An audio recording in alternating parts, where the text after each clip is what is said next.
होते. त्याचं शेतीचं काम सुद्धा त्यानं बघत होता. जीसीबी लावणं, रान लेवल करून काम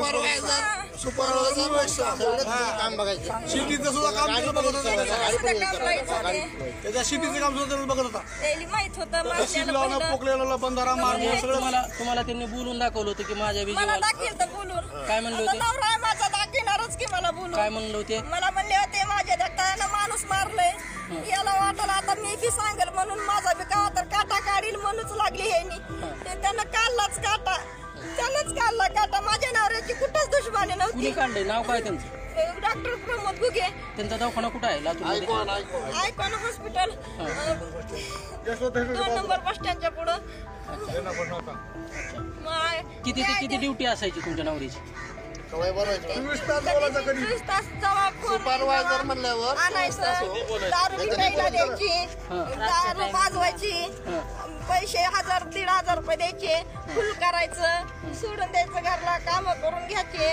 समजे त्याचे काम करून वाईट काम करून घेतले त्याच्याकडून. त्याने म्हणले मला सोडायचंय. वाईट काम म्हणजे काय वाईट काम?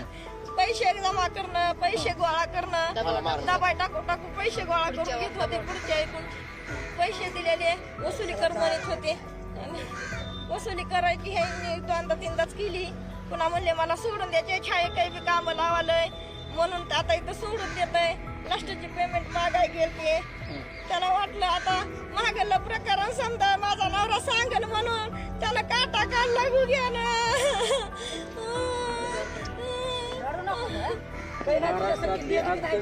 पोलीसवाल्यांनी कुणी नसताना माझं बाळ इथं आणून टाकलं. माय नको, बाप नको, बायको नको, ह्या कोंबड्याने पोलीसवाल्यांनी इथं आणून टाकलं माझं बाळ.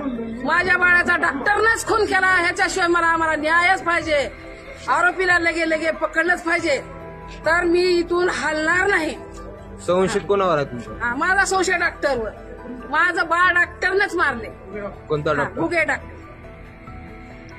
घरात मारले माझे, बोलवून घेऊन मारले.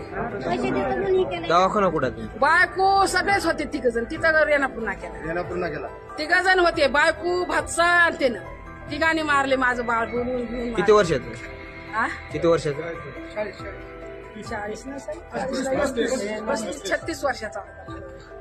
बारके लेकर.